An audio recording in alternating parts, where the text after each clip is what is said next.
नमस्कार, बहुत स्वागत है आपका हमारी खास पेशकश देख रहे हैं आप। सुनो सरकार आपके साथ, मैं हूं आसिफ शेख।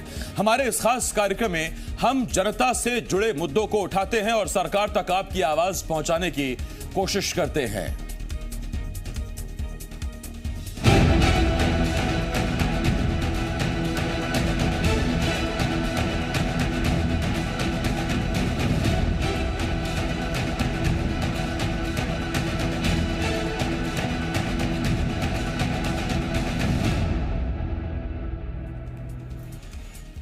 कोरोना के बीच लगातार बढ़ रही महंगाई ने आम आदमी की कमर तोड़कर रख दी है। इन सब के बीच जनता को महंगाई का एक और ओवरडोज लगने वाला है। इस बार ये वार हुआ है कपड़ों और जूते चप्पलों के जरिए।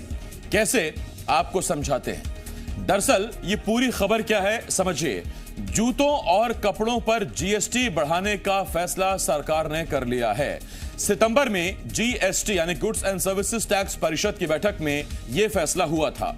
जूतों कपड़ों पर जीएसटी 5% से बढ़ाकर 12% करने का फैसला हुआ था। पूरे कपड़ा क्षेत्र के लिए दरों में एक रूपता लाना मकसद है, यह केंद्र का कहना था, केंद्र की दलील थी। सीबीआईसी ने 18 नवंबर को अधिसूचना भी इसके लिए जारी कर दी थी। 1 जनवरी 2022 से नई दरें लागू होने जा रही हैं, यानी कि अगले साल से। देश भर में व्यापारी इस फैसले का विरोध कर रहे हैं। एमपी में केंद्र के फैसले का विरोध हो रहा है। एमपी में चैंबर ऑफ कॉमर्स ने पत्र लिखा है। केंद्र को फैसला वापस लेने के लिए यह पत्र लिखा गया है और फैसला वापस ना होने पर आंदोलन की चेतावनी व्यापारी संघ दे रहा है। महंगाई की मार झेल रही जनता पर इसका सीधा असर पड़ेगा।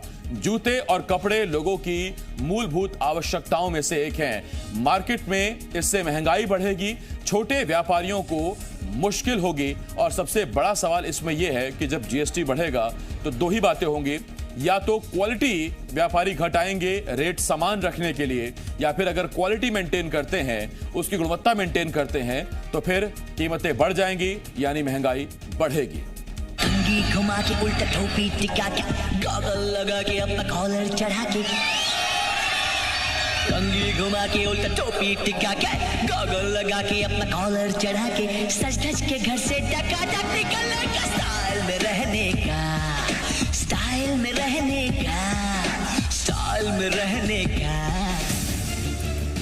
लेकिन अब ऐसे स्टाइल में रहना आपकी जेब पर काफी भारी पड़ने वाला है, जिसकी वजह है जूतों और कपड़ों पर लगने वाले जीएसटी में होने वाली बढ़ोतरी। केंद्र सरकार ने सितंबर में हुई जीएसटी परिषद की बैठक में कपड़ों और जूतों पर गुड एंड सर्विस टैक्स यानी जीएसटी को 5% से बढ़ाकर 12% करने का फैसला कर लिया है, जिसके बाद केंद्रीय उत्पाद एवं सीमा शुल्क बोर्ड यानी सीबीआईसी ने बीते 18 नवंबर को इसकी अधिसूचना भी जारी कर दी।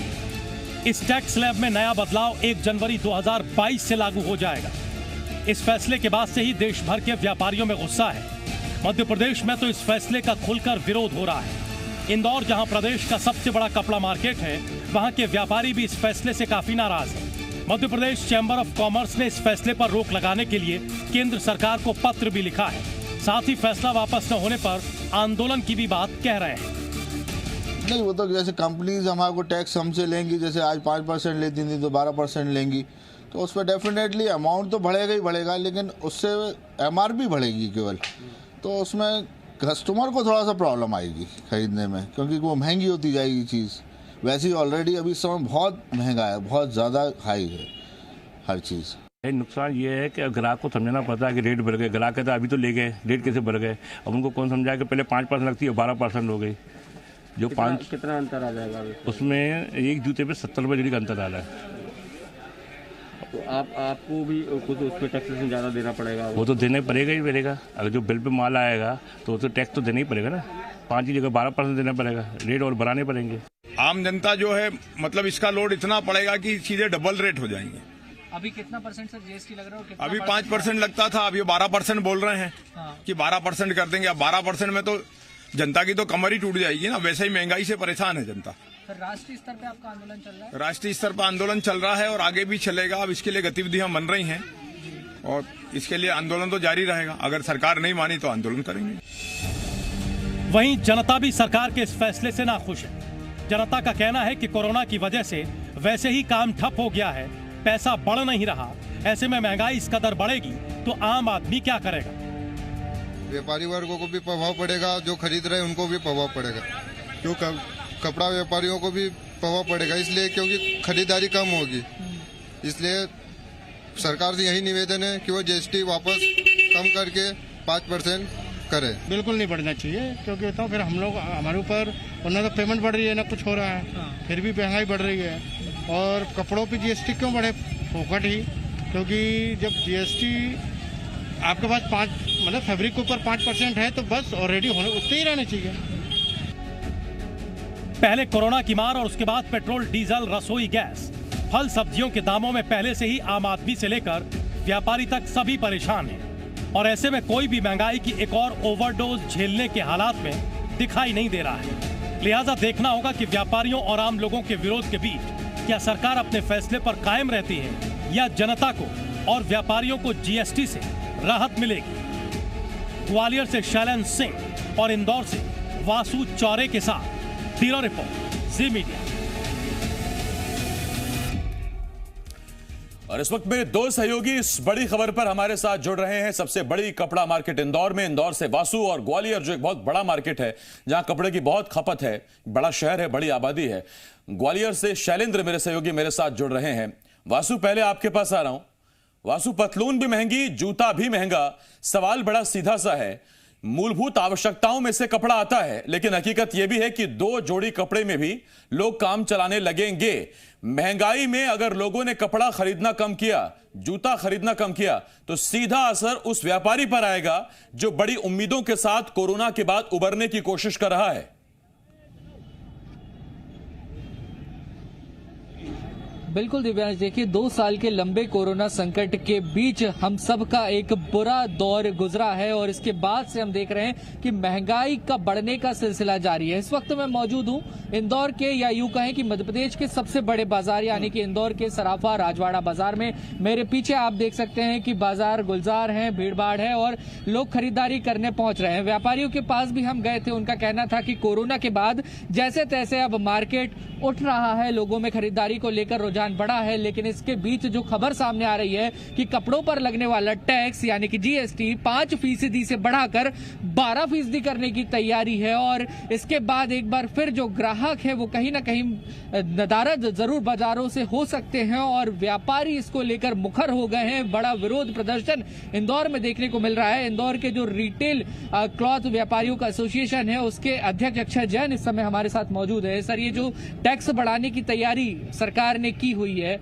इसे आप किस तरीके से देखते हैं और इसके क्या नफा नुकसान है वो जरा समझाइए। देखिए, अगर ये टैक्स बढ़ता है तो इस देश में मध्यम वर्गीय परिवार कपड़े से भी महरूम हो जाएगा। रोटी, कपड़ा, मकान एक आधार होता है और जब कपड़ा ही हाथ से चले जाएगा तो बहुत विडंबना हो जाएगी इस देश में। क्योंकि कपड़े पे अगर आप 5 से 12% करने जा रहे हैं, यानी ये महंगाई केवल 12% पे नहीं जा रही है, ये 18 से 20% पे जाके टिकेगी। यान से लगा के सब चीजों में आप टैक्स बढ़ाते जा रहे हैं। कपड़ा अगर 100 रुपए मीटर में कपड़ा आता है तो बन के तैयार होते होते वो 250 रुपए तक पहुंच जाता है।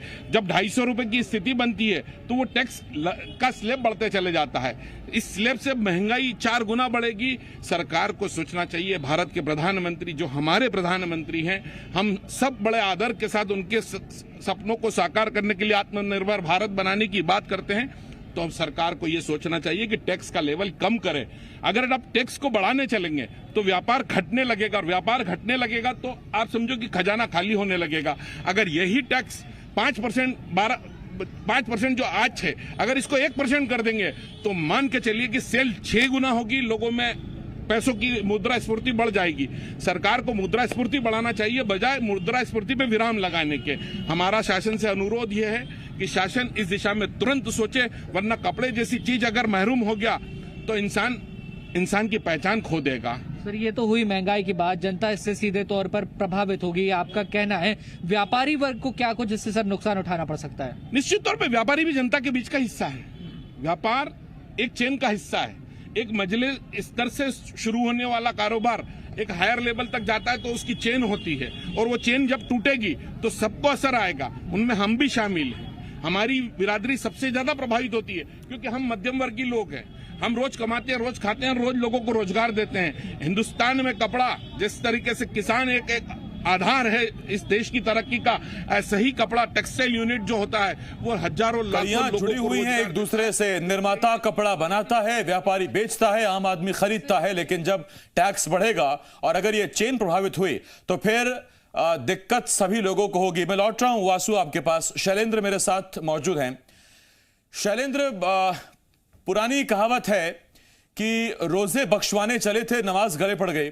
इसका सीधा मतलब यह है कि कहां तो जनता मांग कर रही थी कि पेट्रोल डीजल को आप जीएसटी में लेके आइए ताकि कीमतें कम हो कोरोना काल में। पेट्रोल डीजल तो अभी भी जीएसटी के दायरे में नहीं है। वो कपड़ा जो 5% पर अब तक जीएसटी पर खड़ा हुआ था 12% हो जाएगा, तो ग्वालियर के लोगों पर क्या असर पड़ेगा और व्यापारियों पर क्या असर पड़ेगा? देखिए आसिफ, मैं बताऊं कि ग्वालियर जो है शूटिंग सेटिंग के मामले में पूरे देश में एक समय विख्यात हुआ करता था। जेसी मिल से लेकर तमाम जो कॉटन मिल है वो यहाँ पर चलती थी। उस समय लोग काफ़ी सस्ते में यहाँ कपड़ा खरीदते थे, लेकिन समय के साथ वो मिलें बंद हो गई। अब बाहर से ग्वालियर में कपड़ा आने लगा है।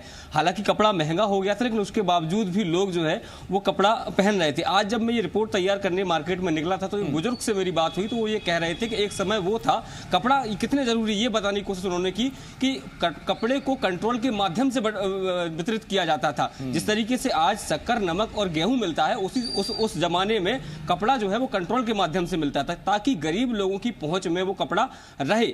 लेकिन अब जिस तरीके से टैक्सेशन में बदलाव किया गया है, जीएसटी को 5% से बढ़ाकर 12% किया जा रहा है, तो ये बता रहा है कि आम गरीब के जो रोटी कपड़ा और मकान की जद्दोजहद कर रहा है, रोटी पहले ही महंगी हो चुकी है, सिलेंडर महंगा हो चुका है, मकान तो खरीदने की बहुत सोचना ही मुझे लगता है कि निम्न वर्ग और मध्यम वर्ग के लिए मुश्किल काम था। और कपड़ा ही ले दे के बचा था, वो भी उनके अब हाथ से निकलता नजर आ रहा है। हालांकि इसके पीछे जो कारण है, जो चैम्बर ऑफ कॉमर्स के जो पदाधिकारी हैं वो बता रहे हैं कि रॉ मटेरियल पर 12% लगता है और जब रेडीमेड होकर जाता है तो उस पर 5% लग रहा है। जो अंतर है, क्योंकि वसूला जाता है फिर उसको रिवर्स भी करना होता है, तो जो सरकारों को रिवर्ट देना होता है उसमें कहीं ना कहीं टेक्निकल दिक्कतें आ रही हैं और इसके चलते इसको ऐसा किया जा रहा है। लेकिन वो कह रहे हैं कि जब जीएसटी का गठन हुआ था और उस समय जब कपड़े और जूतों पर टैक्स लगाने की बात हुई थी, तभी Madhya Pradesh chamber of commerce ने इसका विरोध किया था और कहा था कि मूलभूत जरूरत की चीजें हैं, चाहे जूता हो या फिर कपड़ा हो, इसे जीएसटी से बाहर रखा जाए। लेकिन उस समय सरकार ने यह कहा था कि थोड़ा सा जीएसटी लगाना जरूरी है और यही कारण है कि उस समय 5% लगा दिया गया था।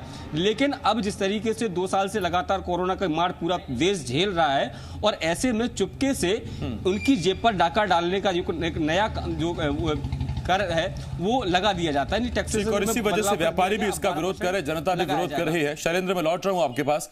वैसे कहावत ये थी कि नमाज बख्शवाने चले थे, रोजे गले पड़ गए, लेकिन खैर अभी तो महंगाई गले पड़ रही है, उसे कैसे दूर करें। इस वक्त वासु मेरे सहयोगी इंदौर से हमारे साथ जुड़े हुए हैं और वासु के साथ व्यापारी वर्ग के कुछ लोग भी हैं। वासु, आप अर्थशास्त्री नहीं हैं, मैं भी अर्थ का बहुत बड़ा ज्ञाता नहीं हूं, लेकिन इतनी सी बात हमें समझ में आती है और जनता भी वही सवाल पूछ रही है कि हमने यही सुना है, यही जाना है और यही पहचाना है कि अगर कैपिटल मूव करता रहेगा, अर्थव्यवस्था में पैसा अगर घूमता रहेगा तो अर्थव्यवस्था मजबूत होती चली जाएगी। जहां पैसा स्टोर होना शुरू हुआ या पैसा मार्केट में आना बंद हुआ, वहीं अर्थव्यवस्था बैठने लगती है। जब टैक्स बढ़ेगा, लोग, ये ऐसी चीज है जिसको लेकर लोग पैसा रोक भी सकते हैं, तो फिर क्या होगा मार्केट का, क्या होगा व्यापारियों का, फिर रोजगार पर क्या असर पड़ेगा, प्रोडक्शन घटेगा, दुकानों पर व्यापारियों के लिए बड़ा मुश्किल हो जाएगा कि वो रोजगार बढ़ाएं या जिन लोगों को रखा है उनको रिटेन करें, बड़ी दिक्कत हो जाएगी। ऐसे बहुत महत्वपूर्ण बात दिव्यांश आपने कही। जो इंदौर का कपड़ा बाजार है, यहाँ पे जो लोग हैं, जो व्यापारी हैं, जो सराफा और कपड़ा बाजार में अपनी अपनी दुकानें चलाते हैं, हर दुकान पे यहाँ पे 5 से 6 कर्मचारी होते हैं जो काम करते हैं और यहाँ पे जो दुकानों की संख्या है वो हजारों में है। तो निश्चित तौर पर इस मार्केट से लाखों लोगों को रोजगार मिलता है और इनको रोजगार देने के लिए जो पैसा आता है वो इसलिए आता है क्योंकि यहाँ पे बड़ी संख्या में ग्राहक पहुंचते हैं, खरीदारी करते हैं और इससे जो व्यापार है, जो बिजनेस है वो रन करता जाता है और कई परिवारों का यहाँ से घर चलता है। अगर ऐसे में रोटी कपड़ा मकान, जिसको मूलभूत सुविधाएं कहा जाता है, और शैलेंद्र ने अभी बहुत अच्छी बात कही थी कि रोटी महंगी हो चुकी है, मकान खरीदने का आम आदमी सोच नहीं सकता। कपड़ा बाजार ही एक ऐसा बाजार है जिसमें लोगों को सबसे ज्यादा उत्सुकता होती है और कपड़ों के लिए लोगों में खासा रुझान भी देखा जाता है। लेकिन वो रुझान कहीं क्या दबेगा, इसके बाद सवाल सीधा सा ये है, क्योंकि कपड़ा लोगों के लिए फैशन भी है, कपड़ा लोगों के लिए जरूरत भी है। कहीं ऐसा ना हो कि फैशन से हटकर केवल और केवल जरूरत तक की चीज सीमित रह जाए और फिर उसका असर पूरे बाजार पर देखने को मिलेगा। वासु, बहुत धन्यवाद आपका। शैलेंद्र, आपका बहुत बहुत शुक्रिया हमारे साथ जुड़ने के लिए। हमें यहां एक छोटे से ब्रेक के लिए रुकना होगा, लेकिन ब्रेक के बाद भी तमाम बड़ी खबरें हैं, बहुत जल्द लौट रहे हैं।